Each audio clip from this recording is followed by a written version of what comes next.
रघुनाथपुर नाम के एक गांव में सीमा नाम की एक औरत रहता था। उसके पति बिजली विभाग में काम करने के समय कुछ कारण के वजह शौक खाकर मर गया था।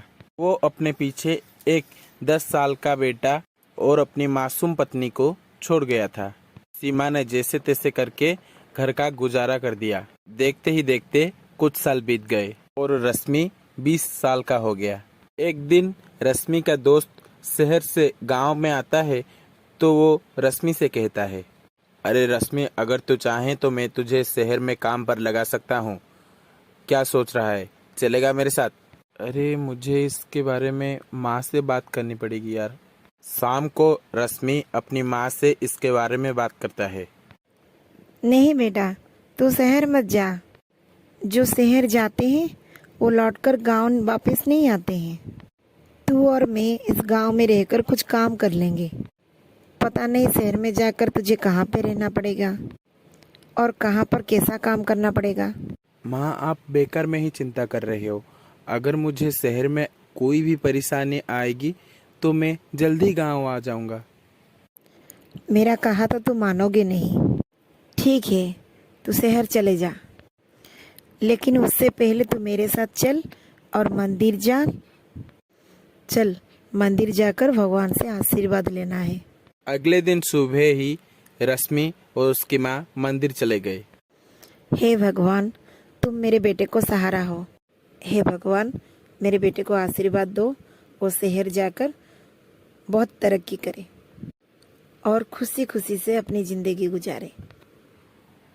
और उसके बाद रश्मि शहर चले जाता है। तकरीबन 2 महीने के बाद रश्मि का दोस्त प्रदीप शहर से गांव आता है तो वो सीमा से मिलकर कहता है, अरे काकी, रश्मि को शहर में नौकरी मिल गई और वो बहुत ठीक है। कहा है कि आप उसकी बिल्कुल भी चिंता मत करें। ये सुनकर सीमा बहुत खुश हो जाता है और सीमा मंदिर जाकर शिव जी से प्रार्थना करती है। इसी तरह हर रोज सीमा रश्मि के लिए मंदिर जाकर पूजा करती है। हर महीने रश्मि अपनी माँ के लिए रुपया भेजता था। इसी तरह कुछ दिन गुजर गए और रश्मि को शहर जाते हुए 1 साल बीत गया।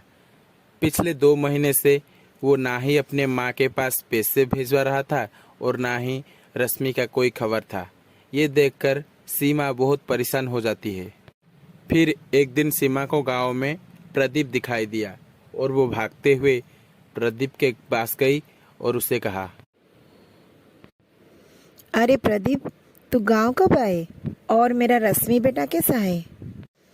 2 महीने से उसका कुछ खबर नहीं।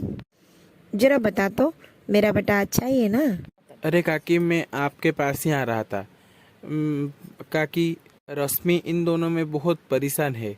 उसका नौकरी चली गई है और वो अपना खुद का बिजनेस शुरू करना चाहता था, लेकिन उसके पास पैसे भी इतना ज़्यादा नहीं है, जिसके लिए रश्मि ने कर्जा लिया था और कर्जा ना चुकाने के बाद उन लोगों ने रश्मि को नहीं छोड़ रहे हैं। ये बात सुनने के बाद सीमा की होश उड़ गई और वो प्रदीप के साथ शहर चली आई।